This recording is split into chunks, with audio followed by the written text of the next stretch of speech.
ٹھوکر بھی انہی کو لگتی ہے جن کو رب نے تھامنا ہوتا ہے۔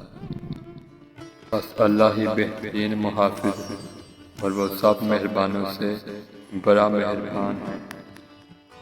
اس کا بھروسہ اللہ ہو، ان کی منزل کامیابی ہے۔ میں نے پوچھا، بابا جی حسد کیا ہے؟ کہنے لگے، رب کی تقسیم سے اختلاف رکھنا، اور پھر عورت سے سچی محبت بس اس کا شوہر ہی کر سکتا ہے، کوئی غیر مرد نہیں۔ باتیں کرنا سب کو آتا ہے، مگر تاثیر بیان کی کسی کسی کا مقدر ہے۔ یہ اچھا ہے کہ آپ اہم ہو، لیکن یہ زیادہ اہم ہے کہ آپ اچھے بھی ہو۔ عرش والے سے رابطہ مضبوط ہو تو فرش والے کچھ نہیں بگاڑ سکتے۔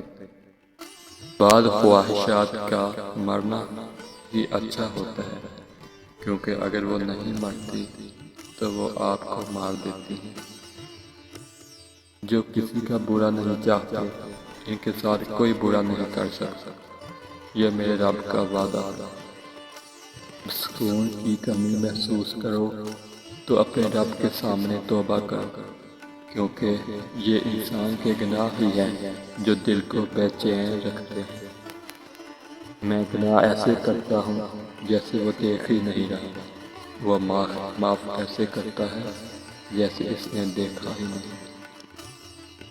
قرآن پاک کی خوبصورتی یہ ہے کہ آپ اس کے پیغام کو بدل نہیں سکتے، ہاں مگر وہ آپ کو بدل سکتا ہے۔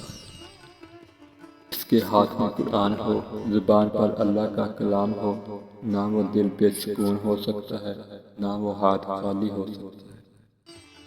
جو کسی کا برا نہیں چاہتے، ان کے ساتھ کوئی برا نہیں کر سکتا، یہ میرے رب کا وعدہ ہے۔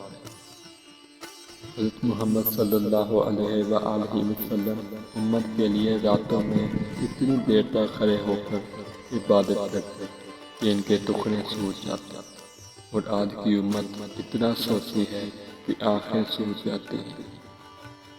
مایوسیاں محسوس ہونے لگے تو مہربانیاں گرنا شروع کر دیں۔